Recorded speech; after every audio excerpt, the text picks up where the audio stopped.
Welcome to the Other Dimension. Tonight we're talking about secret societies and some new evidence that's been unveiled to do with Flat Earth. Just keep it locked because it's coming up right after this. Welcome to the Other Dimension with the team Damon Penny, Ben Winfield, and Louisa Brown.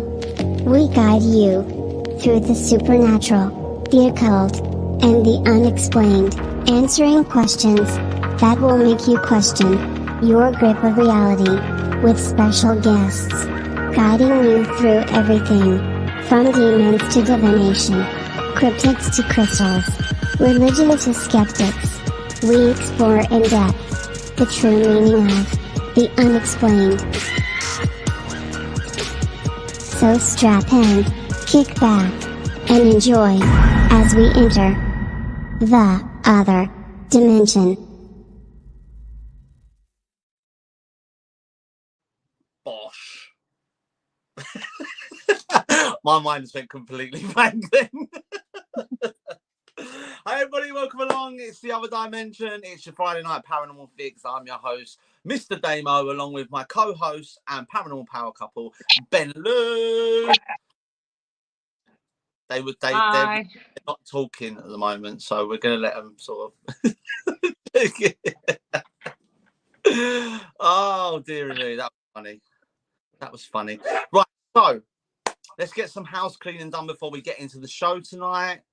Don't forget, all of our merch is now available on the Pentagraphics. The link is on our webpage. Get in and get quick because it's going fast. As you can see, we're all modeling them right now, you know, because that's what we do. And I can't express so much, guys. The quality, the designs, amazing. So if you want to grab one of them, head over to our Facebook page. That's facebook.com/TOD Paranormal, and click the Pentagraphics link, and all of our merch is available on there. Secondly, don't forget, next week, I don't think I'll be here because I'll be traveling to Bristol because we are live at the event in Bristol at the Wormley Clock Tower on Saturday night, along with the other guys. I keep forgetting. You are? You are? Embrace the Dark. Yeah. And Shadows in the Paranormal. No, I was Science close. Beyond the Grave. Science Beyond the Grave. Yeah, so we will all be there next weekend on Saturday. So I'm not sure if I'm going to be on Friday because I'm traveling down on Friday because it's like a 3-hour drive. So we're traveling down on Friday night. So it's definitely worth going. Tickets are still available. I did check. I'm sure there's only like 1 or 2 left, but make sure you get over there if you want to come meet us. Come along. It's going to be fun. So yeah, it will be. Let's do a little shout out. Let's do a little rundown before we get into this. So, shouts out to Verlev, out to Natasha, out to Brezzo, new listener. Welcome along. Shouts out to Kay, out to Charles Rudd, out to Natasha. I'm clicking things that I shouldn't be. Yeah, out to everyone in the chat room. So, we actually have a subject tonight. It's quite weird, isn't it? You guys are freezing. Damon, your signal's really bad, mate. Is it? Hold on. Seems it. Might be having a bit of technical difficulties here, guys. Is Damon coming through all right for everybody else, or is he just freezing for us, or is he freezing for everybody else? I think it's working now. Can you hear me? Yeah, we've got you. Yeah, cool. I was like, oh, what have I done? No, it's all right. The signal was really bad. You kept stuttering a lot. I had to turn my Wi-Fi off because my niece is here and she's obviously caning the crap out of TikTok at the moment. So yeah, we've actually got a topic tonight. Their left is say we'll see if you stick to the subject, unlike Ben on Sunday. Yes. And for those of you that watch Sunday's show, yeah, I know. That's all I'm going to say. It has been conditioned. What? Brick dust? No, it's been conditioned. It's soft. Just a simple "oh no" will do, Lou. Yeah, simple yes or no answer now. We just get complex. It should start settling down soon, Ver. Honestly, It's probably my connection. It's just terrible, but I'm on the 4G. I'm on the 5G now, so hopefully it should be okay. Are we going to be We're still on 3G in the countryside. Yeah. Are we going to be doing videos from the clock tower next week? I don't know. I have to ask them not see what the plan is. We will find out if we do. If we don't go live, we'll try and video record for you guys. All right, so, Mr. Damon. Yeah, Kate. It's my alter ego for my schizophrenia. So tonight we're talking about some new evidence that's been arisen around the flat Earth theory, which I still don't believe, but I thought we'd throw it out there. And we're going to delve into something that I don't think we've ever done a show on here. We've touched subjects, but we've never actually deep dived into the whole secret society. Yeah, that one with the pyramid and the eye, the all-seeing eye of truth. So yeah, we'll be diving into that. So just a quick touch on the whole flat Earth thing. Do you know what the new evidence is? Oh. No? That was weird. I don't know what's going on with the stream. It's stupid. I think internet might be a bit dodgy all over the place. Oh, go on. Maybe solar flares. Right, so the new evidence that's arisen is now people who believe the Earth was flat no longer see it as a flat disc. They call it a pizza pie going through space. They actually see it as the Earth is flat, but it's surrounded by a circular sky and a circular underneath. So it's round, but it's flat across the middle. And it's all based on the tree of life, the Kabbalah teachings. Yeah. See, I told you I don't believe it. So yeah, look, I spent 3 hours of my life listening to someone talk about this, and I still don't believe it. Supposedly, if you look at the tree of life, the Kabbalah, there's little spheres at the bottom of the tree, and we're supposed to, this is what I got from this anyway, we're supposed to be in the root of the tree, and the spheres like sort of show the different planets, and they're supposed to be correct, like a planet, like a map of the planets, because the Kabbalah tree of life is supposed to be a map of our body, but it's also a map of the universe or something like that. I don't know. I've never been into the whole thing. Yeah, I don't know who you've been listening to, but the Kabbalah is a map of the human, but the mind. Mm-hmm. Basically, the crown starts at the top of your head, works the way down your body, and you can systematically use that system on pretty much everything and anything. However, being a map of the planets is like strange. It's a new one for me. This is what this guy was saying, and the depiction of Earth on the Kabbalah tree is this, like, it's almost like a double snow globe. So you've got like a bit of glass over the top and across the bottom. The Earth's surface middle, and then we have the what's it called, the firmament that's on the top half, and then supposedly, you know, the Pindar and the hollow Earth theorists believe that these alien race of shape-shifting lizards people live underneath. So This guy sounds like he's literally taken bits from Too much time everywhere. on the hands.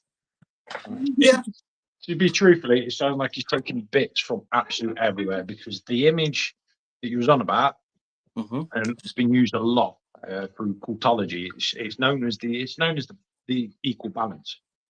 Yeah, you have the plane, what's known as a plane of humanity in the middle, it's a plane of existence. Yeah. You have the light above and the dark below, as we know it as above, so below. The firmament is what's referred to in a lot of old religions, that the firmament is the sky, and above it is water. This is also in correlations with the fact that now, as people, we know that asteroids and everything like that carry water, but back then it was the ideology of the rain is in the sky.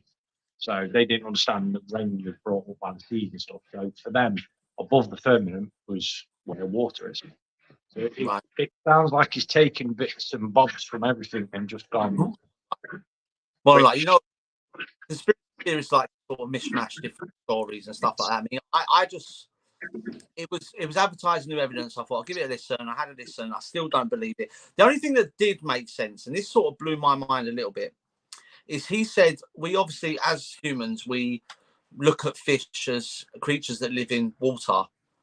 But if you actually look at the genetic makeup, the molecule makeup of our atmosphere, we are also like fish because our atmosphere is based around water. It's just we don't need as much as fish do. So he sort of like put it across like that, which sort of made sense to me. It does. Again, he's taken an ideology that exists within like the scientific field and sort of walked round it, looking at the edges and gone, "I'm going to use that for what I need." Because there was I can't remember the name of the scientist, but he's basically explaining how environments are set for people. Like we are set as we are for living in the environment we do. Yeah. The actual environment that we live in isn't an oxygen-rich environment, which is weird when you consider the sea is actually oxygen-rich more than land. And that it's a fish exists in the sea would not recognise us as a different species. It would be like stepping on a completely different planet. Yeah, it all makes sense. Yeah. He's got a good idea. He's just kind of Juggling it about all over the Yeah. place. Yeah. I mean, I still don't believe the Earth's flat. I mean, a lot of them, I've heard a lot of the flat earthers turn around and go, well, we taught it back in the 30s and the 20s, so it must be true. This is before scientific innovation or anything like that. So flat Earth hasn't been taught since just before World War II, they were teaching it. 1934. Properly as a full main idea. It hasn't really been taught since the beginning of the Renaissance era, because that's when we started having telescopes and stuff like that, and Galileo was about, and everything started to be questioned. The churches started getting questioned then. Didn't Galileo come with the theory of the firmament as well, saying that the stars are etched onto it or something? Yeah, but even if you go straight back to the beginning, Plato and Homer both stated the world was flat, it was round even, and they even come up with a calculation back then how to measure that it was round. Yeah. The flat Earth thing's been one of these weird things from history where in the beginning we were convinced the Earth was flat. Then as antiquity came along, we started questioning, we found out that the Earth was round. Then you went through the Dark Ages where the Earth was flat and we were the centre of the universe. And it started coming out that we're not quite the centre, but we must be the centre of the solar system. Then we weren't the centre of the solar system, we're centre of the universe. Then we're not the centre of the universe, and so on. We're one of many universes within a collection of universes. Yeah. And now you've got quantum physics and quantum entanglement and quantum, what was it? Quantum, I can't remember the other term I found yesterday. But it basically, we're now in a place where we look beyond Earth being flat. We look into, does Earth even exist? Or how many Earths exist? Yeah. Yeah, the idea that there is a loophole or a secondary sort of folding time to a secondary dimension that almost the equivalent of us, just based on different choices, is looking at us. Yeah. When they look basically, every time something happens, it creates another dimension. Yeah, that used to be my thing, but now everyone's taken it. It's not fair. See you later, Charles. Yeah, see you later, Charles. Sorry about that, mate. We was getting deep into the conversation there. So yeah, I don't know. This documentation of the Earth being round. Oh yeah, 5th century BC. Yeah, when it appears in the writings of Greek philosophers. Then in the 3rd century BC, Hellenistic astronomy established the roughly spherical shape of the Earth as a physical fact and calculated the Earth's circumference. Well, there you go. And do you know where the random place that was? That was near Baghdad. Yeah, weren't out in the college of Baghdad. Yeah. It was around that area, and Baghdad used to be a centre of science until the first Islamic Caliphate. it was the center of any intelligence or any futuristic or modern reform forward. Baghdad, they produced some of the greatest philosophers and scientists of our time. God, we've got psychotic animals. Sorry, guys. I mean, the whole story. I like Charles said. I don't see any evidence for this. I've sat there and I've watched Beat the Curve on Netflix, and I've watched these flat earthers sit there and give their explanations, and I've seen talks, TED talks, and talks from they have a flat Earth convention. It's happening next month. Yeah, we've got people all around the globe. Yeah, I've been and I've listened to all this sort of thing, and even now with all the stuff that they said, I still can't find myself. But I believe in lizard people, so it's saying something that I can't believe in flat Earth. You know what I mean?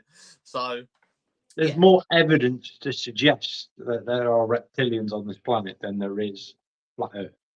Yeah, 100%. 100%. I agree with that. I do agree with that. There is a lot more evidence. Get your head out. Donut. So yeah, guys, hit us up in the chat. Let us know what you think about flat Earth. Do you believe it? Do you not believe it? Are you a flat earther? Is there many of you all around the globe, as Ben says? Just let us know. But yeah, well, I thought I'd bring that up. But the real conversation is about secret societies, because I read a book. Oh, book. So you said it. I read a book.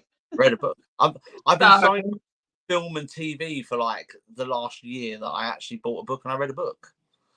Not the one that you've got, Ben. This was on the Oddfellows and the Mothers of Patricia.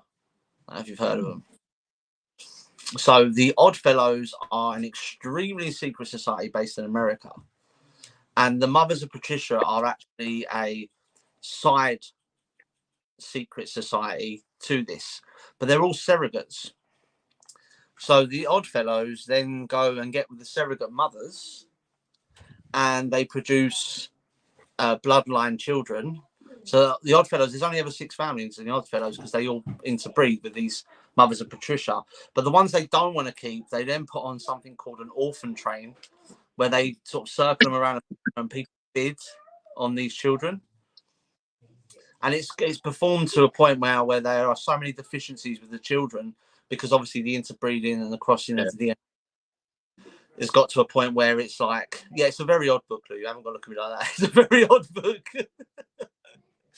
But I just found it fascinating, because like when you think of secret societies, you talk about things like the Illuminati, you talk of things like the Freemasons and Masonic lodges, the Skull and Boneses of the world and stuff like that. But you don't really hear about people like this. So they are truly secret societies. You know what I mean? Yeah. Well, I've got some here for you. You can't be that secret though if they're now in like books that you can just get on Amazon and that kind of thing. It's not even that. You can Google it now. Yeah, exactly. So they can't be that secret. Well, So there's got to be the secret ones that aren't actually on Tinterweb. Yeah. There was an accident on one of the trains, and that's what sort of brought the secret society to surface. If this accident didn't happen, then they wouldn't have known. It was I think it was outside of Louisiana or something like that. So yeah, that's what sort of brought it to the surface, because they wanted to know why there was so many like children on a train, and how the train hadn't been chartered, and the fact that it hasn't been told that this train was going around America and stuff like that. So yeah, it come out, and this book is all written about this guy. He's gone a deep dive into evidence of it, and it's disgustingly crazy. Yeah, disgustingly crazy. So I would not be surprised by that sort of thing. No, well, they family, didn't they? There was a bust a couple of years ago, I know, of a massive paedophile ring in America. It was kept rather hush hush, and they were doing the same with that. Yeah. I mean, they like to keep, they interbreed. It's just like the whole thing of you have like the consortium, which is like we know them as the Illuminati, or the Bilderberg. The 10 families from there, they all interbreed with each other to keep in, like the Rothschilds and the Rockefellers and the Lees and the families like that are part of this secret society. That they're so secret that they sort of advertise that they're meeting up once a year. But I mean, we talk about the whole, you know, hiding in plain sight and stuff like that. It makes sense, you know. There are. I know there are orders out there and like secret societies, orders and stuff like that have existed from the beginning of time. Yeah. And they still to this day you only catch wisps, and they've managed to stay off the internet brilliantly. You just need to know where to look for. I mean, it's always puzzled me what's the difference between an order and a society, because doesn't an order have a set, like a certain set of ways of being, whereas a society is more of a club that you join. A society is more modern age. An order is usually left over from, say, I don't know, around AD, BC, stuff like that.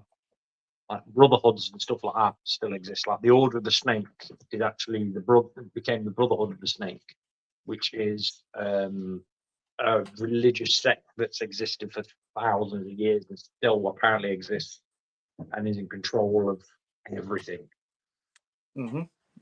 They're one of the main orders. You've got loads like the Illuminati. What's classified as the first wave of Illuminati still exists to this day. Yeah. And they do openly exist in Rome, and people don't realize that they are literally just scholars. They literally are just part of an order where they're sworn by an oath to protect all and every ancient knowledge going. The original Illuminati were the Bolshevik Illuminati, Oh wasn't no, it? this predates them. Them massively. Because they were the whole thing where they chopped off all the penises from the statues and stuff like that, didn't they, or something like that? It's this order stems right back through history to the ending. Well, it was to the beginning of the founding of the Library of Alexandria. Yeah. And the last known sort of records of steps as Alexandria was burning, because a lot of people don't realize this, that the Library of Alexandria didn't burn down in one night. It burnt down over 5 days. Yeah. A lot of the knowledge that was taken out of there was scattered. And this is where this order, the original Illuminati, started. They were under a different name. I think the Keepers of the Scry or something like that. They spread out all across the old empires, collecting knowledge, keeping it all, and then eventually gathered it all into one place. This is where you get big libraries. For example, like one in Portugal. I don't know if you've ever seen one of the photos. Massive staircase, literally thousands of books. You've got places like Cambridge Library, Oxford Library, where they keep all the old manuscripts. A lot of places like this do have someone working there from the original Illuminati, bound by that oath to protect all ancient sort of manuscripts. Wow. A lot of manuscripts you see in museums aren't actually the actual manuscripts. No, I heard about it. Fakes and remakes because they keep them in private collections. Yeah, a lot of them are kept away and secure, which you can't blame them. If they've got a 2,000-year-old manuscript, they're going to keep it away. They're going to make a fake one for the public to see, but they're going to keep the original locked away where it needs to be kept. Yeah. To keep it obviously in good condition. Yeah. You know, not just that. If you're talking about a manuscript, it's pretty easy to copy. You know. Yeah. And you're really reading it just for the information in there. You're not looking at it for the art or stuff like that. So it makes sense to take a copy and lock another one away in a safe somewhere. You know, this is where the theory that the Mona Lisa that you see on at the museum isn't actually the real one; it's a fake. Oh, yeah. That's sort of well, art's a lot harder to fake, isn't it, than manuscripts, I suppose. A bit of random fact as well. The Mona Lisa, everyone always thinks it's massive. It's not. It's literally about that big, if not a little bit bigger. Yeah, it's not big, and also something. If you actually look at it, it's designed in a way to make her look like she's forward, because on the right hand side, the horizon is higher than the one on the left hand side. Yeah, yeah. It's a weird painting. It's a weird painting. It is a proper weird painting. When you get into like the facts and the things behind it, like the mindset that he done that painting as well was a bit, because he was a bit crazy, wasn't he? Leonardo da Vinci, he's a bit of a nutter. So Yeah, well, all the best artists usually are. yeah, no, that's true. Yeah. I mean, didn't we have like, didn't we in this country? Didn't we come from like? I remember reading something about the Order of Merlin. The Order of Merlin's supposed to have existed for a very long time. However, most of them died out during the COVID. yeah. No, most of them died out like during obviously the years of oppression from Christianity and stuff like that. Yeah, because they believed in the original magic, didn't they? Merlin was a fictional character, but the Order of Merlin wasn't. It was all to do with the grade of magic in which you could perform. Merlin is what they believe is actually. There was said to be a gentleman going by the name of Merlin. He was supposed to be a Welsh herbalist that was a bit nuts, to be honest, but he was brilliant at healing and that. And that's where they reckon the legend of Merlin came from. Makes sense. Does make sense. That's the one. What's that? Emrys. See, she's good at remembering. I've never heard of that. Emrys. What's that? Merlin, but The original name of Merlin. Merlin's name. Oh, right, okay. I prefer Merlin. Easier to say. I mean, when you actually look at the original Secret Societies, everyone will, like I said, they'll point to the Illuminati. We spoke about them. Matt Cooper says, got a few herbalists living in the flats I'm in. Few living around here as well. And Net says, and do you get the exact copy, or are there changes made to what you see? That's another good point about the manuscript. So they actually copy. And yeah, that brings up another point. There have been talks about the whole thing of, you know, when the originals are written in like a language, it's normally like a dead language, like Aramaic or something like that. How is it possible to transfer it word to word into English? Because there are Aramaic words that cannot be translated at all. Now, this is where I'm going to speak from personal experience. Yeah. What you have to do is you have to find the lineage of the language and you have to march it backwards. Right. And this is where it gets absolute pain in the arse, because I was trying to translate something from Babylonian, but scratch that, because I'm going to give you a better example. Yeah. The Rosetta Stone, for example. If you go and look at an image of the Rosetta Stone, yeah, they have the Greek above, and then they have hieroglyphs.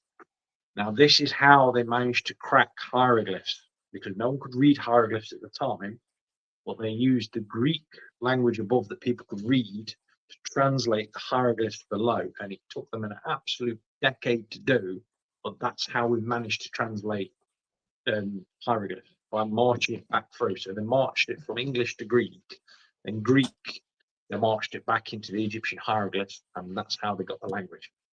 Oh, okay. Take absolute ages. Okay. If you think we do it every day, if you can read, I don't know, if you can read German or you can read French, you're doing the exact same there, because you read the French, then your mind basically marches it back through English to translate so you can understand the English of it. Right. Yeah, I get that. I thought Rosetta Stone was somewhere you go online to learn a language. Funny enough, that's why they used it. That's why they used it, because that's how they learned hieroglyphs. They used the Rosetta Stone to do it. The other curveball to that is, right, and this is me speaking from experience now, we live in a day and age or we live in a time where humans like to make up their own words. So over time, we've had, you look at the word "the" that's gone out of like the Bible and stuff like that, and now we don't use it nowadays. So how do we know that the exact translation is the same based on like the whole changing of language over time? Like, for instance, nowadays we use the word "in it," but do you reckon they use that back during the war times? No, I don't think so. It'd be like on the rest of the sentence around it, how it fits in with the sentence. I suppose, But yeah. even words that we've got, that we use nowadays, common words, they can have a couple of different meanings and like very same spellings or slightly different spellings of the same word, and they'll have different meanings depending on the rest of the sentence around it. Yeah, like for example, take the word we use in Derby called duck. You say hello, duck. Afternoon, duck, or use duck as a common phrase. Yeah. It's spelled D-U-K. They're not D-U-C-K. It's spelled Oh. D-U-K. Like this, yeah.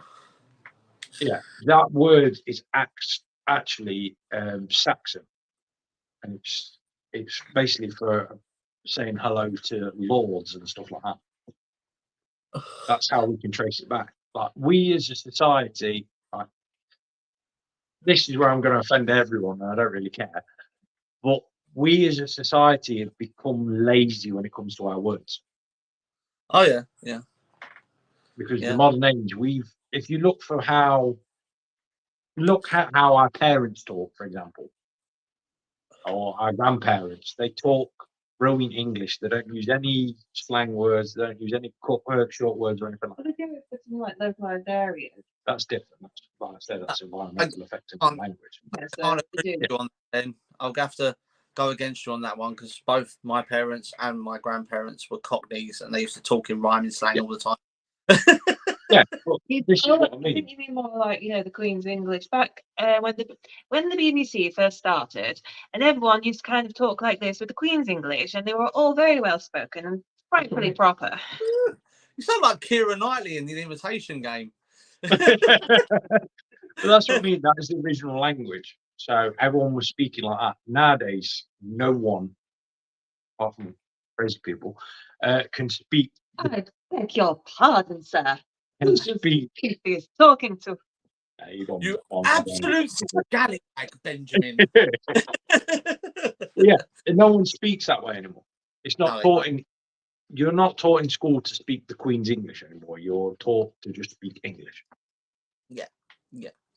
They sort of brought in the whole rules and regulations to how you write sentences, how they're structured and stuff like that. See you later, Breslow. Take care. Mark Cooper's saying, I'm off one, means going home in Derbyshire. I don't know. Depends. That's depending on where you come from. See, where I'm from, we say we're going to chip. Yeah. This is something we've always done. It's a very weird. English itself is a brilliant language, but you can understand why it's one of the hardest languages in the world to learn. I was having this argument with someone the other day, and I was trying to explain to them the rules and regulations on how we structure our sentences and how we use our words in English is what makes it complicated.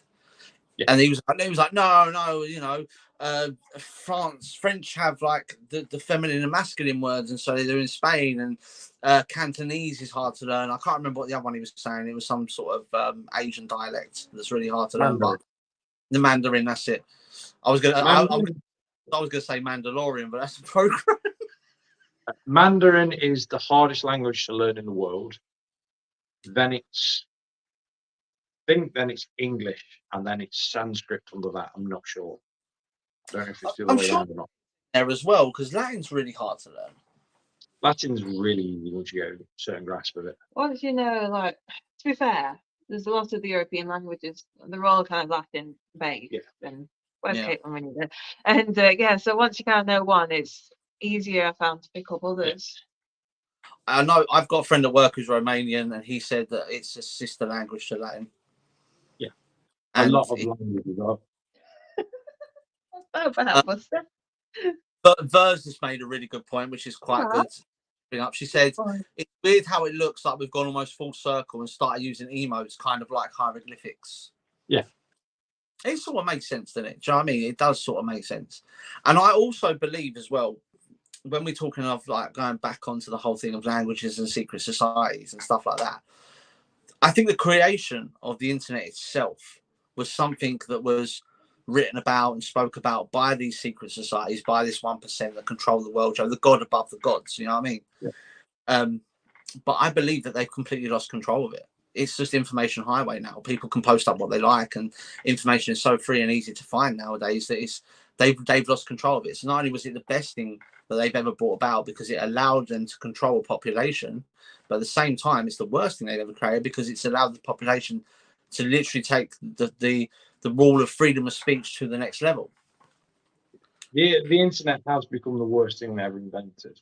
It's become the best because you can get information. However, it is also so filled with crap, false information. It's becoming worse. The internet isn't what it was when we were young. Yeah, it's easier for these controlling societies to plant psyops in place. You know what I mean? Like looking in one direction while they're pulling a moving in the opposite direction. You know, like the whole thing now. We've got this whole thing about the war on terror and stuff like that, and it's always been like the forefront since September 11th, and then the bombings in London, and then we had like the embassy stuff and stuff like that.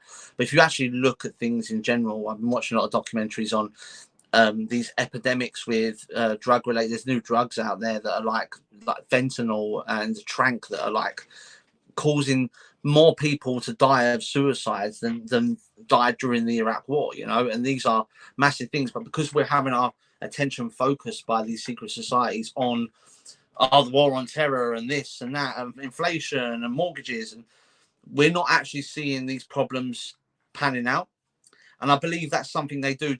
They produce these look this way while we do something this way, because it's all about, I mean, if you look, this is not my personal opinion or the personal opinion of the other dimension, this is based on what I've read.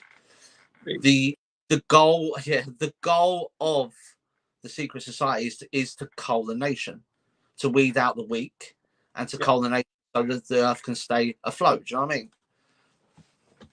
Yeah. Media nowadays gets used a lot, same as it did with I hate using an example, but it's the best example I can always use.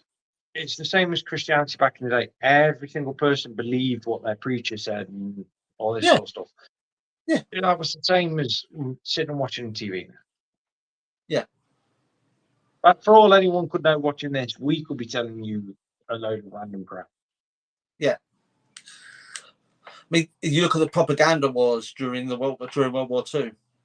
Yeah. You look at the propaganda thing; they were dropping. You had like German bombers flying over London and dropping bombs at the same time, dropping leaflets, propaganda leaflets, and then the English decided to do the same. It's always been a way of controlling a population through media outlets and propaganda and stuff like that. So, it's been going on for thousands of years. Yeah, of course. I mean, you talk of secret societies. You look at the Knights Templar. If you look at what's written and what they're originally brought about for, was to protect the chalice, the Holy Grail. Pilgrim.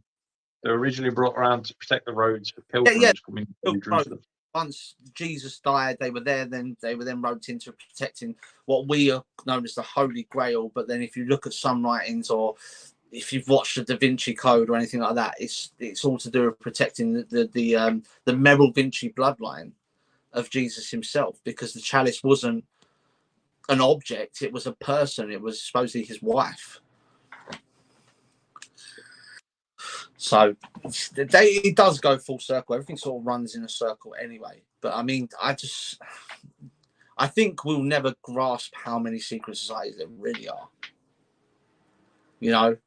Was it 1800s? Yeah, there was a convention. Well, they had conventions, weren't they? That were anti-secret society conventions. Wow. At last count, there is 20 ancient ones that still exist, and 1,582 societies that now exist. But you have the ones that are bigger than the other ones. Like if you look the at 20 that still exist are the ones that are very in shadow, and you have to look very, very deep to find any evidence of them.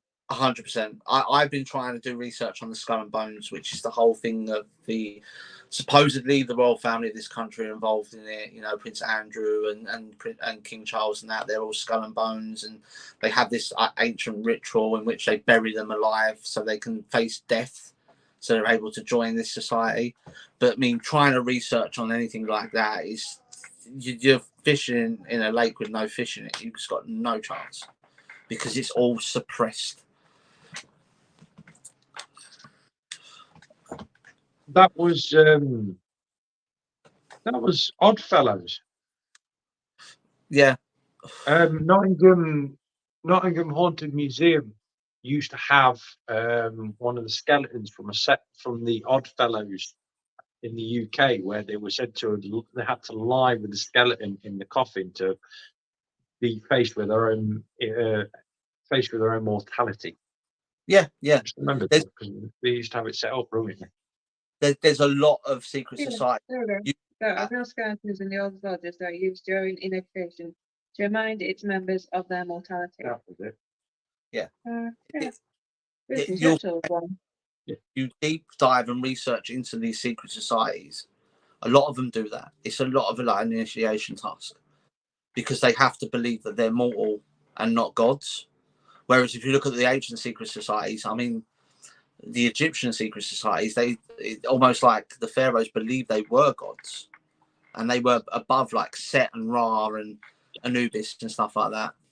No, the old Egyptians didn't really have societies. They had more what was like religious cults, so they had certain followings, when stick to only following one god and one god only.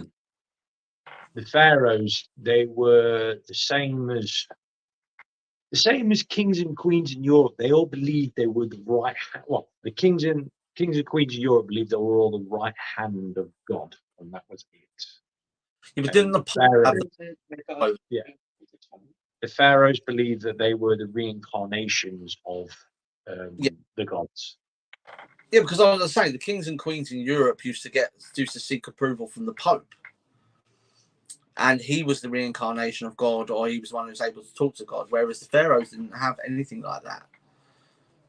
They did have certain rituals they had to follow. Where I think one of the most psychotic ones that I remember of the Egyptology is that the pharaohs had to go, and bit of a warning here for anyone, they had to go and masturbate into the Nile to make sure. There's no word of a lie. No word of a lie. Once a year they had to go, I think it was once a year or it was every couple of months. I think it was for the season change. They had to masturbate into the Nile to make sure that the fertile lands returned after the rains, after the summers. No word of a lie. Honestly, you can look it up on Google. These were very heavily. The thing with pharaohs is people don't realise is, you see them in the statues and they're all very slim and that lot. The pharaohs were very, very, very obese, like proper fat people. So you imagine this fat Egyptian guy just knocking one off into the Nile. No, no, we don't need that. Oh, you can't say anything after your cactus one from. Oh yeah. No, got a point. Yeah, 100%. Didn't honestly, weird crap like that. One of their theories that Cleopatra laced herself with lapis lazuli as well to put herself closer to the gods? I know she bathed in honey and milk because it was said to be the immortal elixir of the gods. Mm. I don't know about the lapis lazuli. I'll check that out for you. Yeah, I'm sure she had because I remember reading because I've got an ancient Egypt book here, and I remember reading in there that she there was a ritual where she had her skin cut and then laced with lapis lazuli into her arm to get her close to the gods, because supposedly lapis lazuli was the currency of the gods for the pharaohs. It's like that blue. I don't know about that because lapis lazuli is mainly found in Afghanistan and England. But didn't didn't Egypt spread to Afghanistan at one point because it was in Middle East, wasn't it? Because you showed that map of it, like the Sahara and that. It was Cleopatra's blue eyeshadow was originally dust of lapis lazuli. Yeah. I was sort That of was right. an eyeshadow. Yeah, it was a eyeshadow. That was an eyeshadow. I was sort of right. I'll take that. I'll take that. No, they didn't spread to Afghanistan. She sent caravan expeditions to Afghanistan, 2,000 miles away to procure the lapis. They sent caravans up, they never spread out to that far. It's cool, I mean, the one thing we can openly agree on is the fact that secret societies have been around for thousands and thousands and thousands. Oh, yeah. And funny enough, new ones spring up all the time. Yeah. All the time. There's now, and this is probably going to make everyone laugh, but there is actually a secret society for Harry Potter, where they believe that it was actually, this society set up with full indoctrinated system, believing that J.K. Rowling knows about the secret existence of all this, and basically she has written the books to try to bring it to light, but also covering her tracks at the same time. I can not accept or deny those claims, being one of them myself. I'm a massive Harry Potter fan. You not see my collection? Look, I'm a Lord Voldemort. Nice. I got my Dobby on order as well. Oh, I know, it does that. That almost kept up with your Nile thing. Yeah, I know it's bad. Talking of, like, because we're getting towards the end of the show, I just wanted to bring up as well. I heard, and this is really, really weird. I heard this on Magic this morning on the way to work, that scientists have discovered a house in Namibia that predates any sort of existence. So it's it's 1.5 million years old. Yeah. So it takes out the whole science that, you know, the dinosaurs died out and we will come from amoebas and all this sort of thing, because it actually predates dinosaur bones, and it's an actual structure. They've got a roof and the footings that they've dug up in Namibia. Yeah, the wooden hut, wasn't it? Yeah. It's 1.2. The dinosaurs, I think, if I remember, is 250 million. But there's also a lot of you'd be surprised. There's a lot of evidence, though, in places where there is found human foot tracks alongside dinosaur foot tracks. There's a main one in Peru. Walking dinosaurs. Yeah. Me and my partner were having a massive, like, deep discussion the other day on the whole thing of Darwin's theory of evolution, because that's what we do. We talk about random things like that, and like the whole thing of the difference between an amoeba and a Neanderthal and all this sort of thing. We have such intelligent conversations. So intellectual, Damon. Yeah. Nice. And then we get to the end of the conversation, we're like, well, that was deep. Anyway, did you watch Corrie the other night? The thing is that gets lost with a lot of this stuff is, and I found this with quantum mechanics at the minute, or the quantum physics, is everything is still theory. It really is. Until it is 100% proof, it's still theory. 100%. Me, I'm still looking for Neo on the internet, but I'll get there. Just call me Morpheus. Atazira says, bro, I'm the driver of the crazy bus. Just call me Ernie. Right, boss. That's brilliant. Wild Bill, an organisation has approached me to join them. Bill, I just want to state for facts here that being offered to be sectioned is not joining a secret society. Just a heads up on that one, my friend. New listener, out to Marshall Jim Cahill. Good evening, Ben and Lou. He's not new. Jim from Beyond the Veil Paranormal. Oh, okay. We're out with Jim soon, and we're going to get him on the show after. He's brilliant, absolute brilliant gentleman. Question: do you want me to bring some Ouija boards with me on Friday and Saturday? I think Jam has got loads. Okay. I've got a bit of equipment. I've been sorting it out throughout the week. Do you know what? I've got all this equipment. I've got K2s and dowsing rods and REM pods and motion sensors. I ain't even got a torch. Don't even, so I'm going to get a torch and a sleeping bag because I got. There was a torch. Huh? Yeah. Well, I do. I got two. If someone's fixed the button on the other one, like they said they were going to be. Lou has a torch. I never have a torch whatsoever. You have your phone on you. Your phone counts. Your phone's got a light on. It's all good. I want to use my phone. I want to vlog, like you know, like a proper YouTuber. I did. Because we've got for the coach that I work with and that he has a photographer, a proper videographer that does all the videos and that. And he was free this weekend and he was going to come down with me, but then I sort of thought, it's not my event. I don't think a video could turn up would be too good. So I was like, no, don't worry about it. So more. There's going to be more.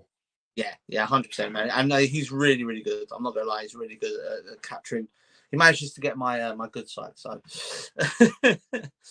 but yeah, I mean, I'm really looking forward to next weekend. I really am. It's my first time being out without my team for like God knows how long, like 8 years. So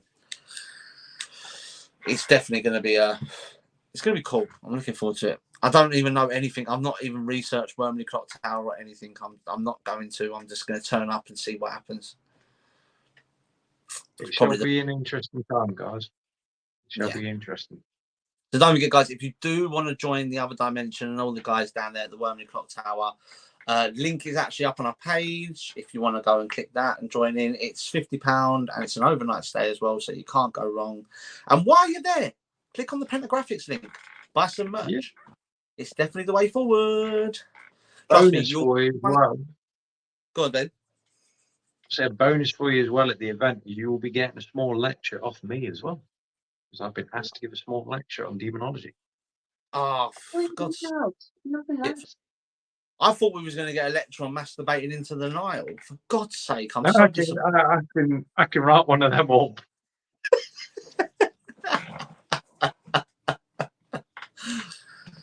Oh dear.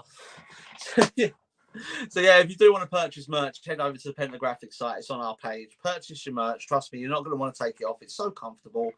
It's easily washable, and just for heads up, it irons itself as well. So there you go.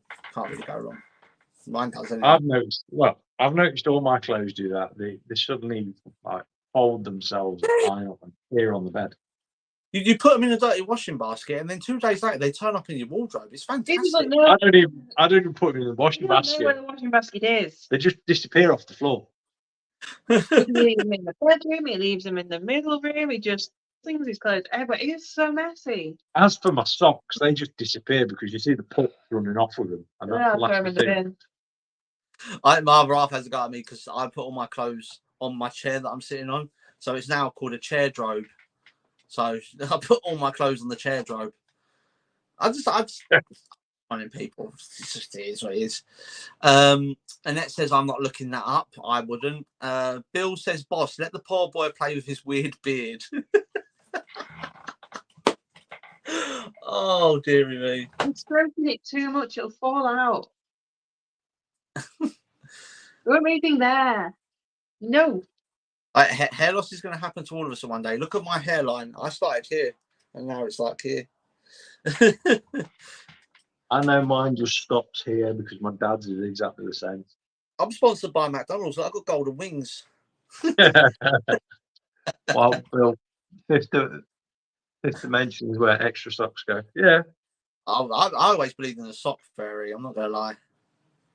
I don't get it because at Christmas you get like 100 pairs of socks, and by the time you get to like the end of November that year, you're left with 3 good pairs. It's like, what's happened? Weird, man. I don't get that anymore. My family has stopped with the Christmas presents. We've all reached an age now where the Christmas presents have stopped. So my lifeline of socks, deodorant, and shower gel have just stopped.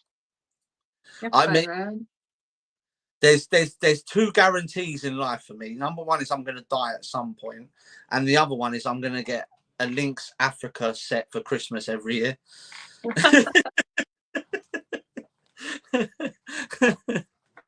That's just 2 guarantees in life, 100%. That's a random fact that might play with your guarantee. It is believed by scientists that at least one person alive today will achieve immortality. The way science is progressing. I'm on my way. God, don't you know? That was by South Africa. He's on his way. Just imagine, though, on a note, because I know we're getting towards the end of the show, but just to quickly discuss. Imagine being immortal, seeing all your loved ones around you die, having to restart your life every time that happens, without you getting older or moving on, and you know you're going to be stuck here for it doesn't sound appealing to me whatsoever. Well, it's considered a curse. Yeah, 100%. 100%. Don't get me wrong, like knowledge-wise and intelligence-wise, you can't go wrong. You could literally like get to a point where you just know so much and just respected for your knowledge, but that's the only thing, because that's the only thing on you that could age, really, if you think about it, would be the knowledge, because you're immortal. I can think of nothing worse.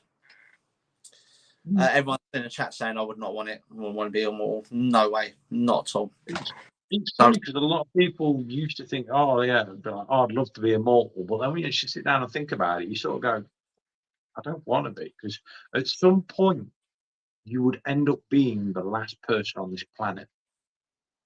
Not just that. If you actually think a little bit deeper than that, you're being immortal. You're not going to age, right? So at some point you're going to be married to a proper old bird, but you're still going to look young.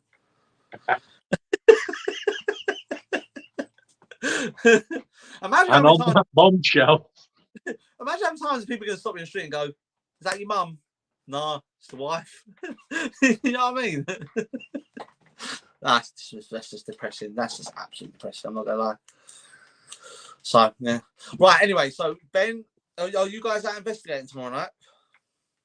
No, we're having a nice, relaxed weekend, aren't we? I've just finished like 12 days flat out at work. Lifting and removing steel beams. Literally 12 days in a row. 12 days in a row. He didn't have last weekend off either, so we are just having a nice, relaxing one. 10-hour shifts, lifting steel. I am dead. Are you doing a show on Sunday? We'll be doing one on Sunday, yes. Wicked. So guys, make sure you check that out. I don't know if you guys are going to do a show next week. I'm going to be traveling up to Bristol because I'm not leaving till 4:30. It's a 3-hour drive, so I'm not going to get to the hotel till like 7:30. So I don't think I'll be live next weekend. But it's for a good cause because I am coming to the clock tower. So if you guys want to jump, safely, we'll say there'll be no show next Friday. Are we not doing one then? Well, we'll be traveling down one. No, we're not going till Saturday. Oh, okay, then Right, the investigation's on Saturday. Yeah, I'm going to go on Friday. We're going to go on Saturday daytime. We are free on Fridays to do a show if we want to. Yes, we will do a show. The only reason I'm going on Friday is because I'm making a weekend of it. That's the only thing. So yeah, I'm staying at the Travel Lodge around the corner. So happy days. The weekend of it. Yes. So yeah, we're going to be uploading photos of the investigation. If we are allowed to video, we will video if we're allowed to, if the guys are okay with it, even if it's just a short introduction, just us saying hello, we will do something like that. If you do want to join us down at the Wormley Clock Tower, there are tickets still available. Head over. I'm sure it's Embrace the Dark who are doing it, or is it Science Beyond the Grave that are running it? Science Beyond the Grave that us and Embrace the Dark will be special guests down there, but there are tickets still available, so make sure you get on there into that one. Can't stress it enough again, if you caught the show last week, we had Pentagraphics on. They're doing our new merch, loads of new designs up there. Head over, pick them up. So if you are coming to an event and you turn up without a t-shirt on, I'm kicking your ass out, seriously, straight up. So support the cause, guys. But Bill says, sounds like you're busier than a one-legged man in an ass-kicking contest. I haven't heard that for years. So, yeah. Is there anything else you guys want to add? That's about it, really.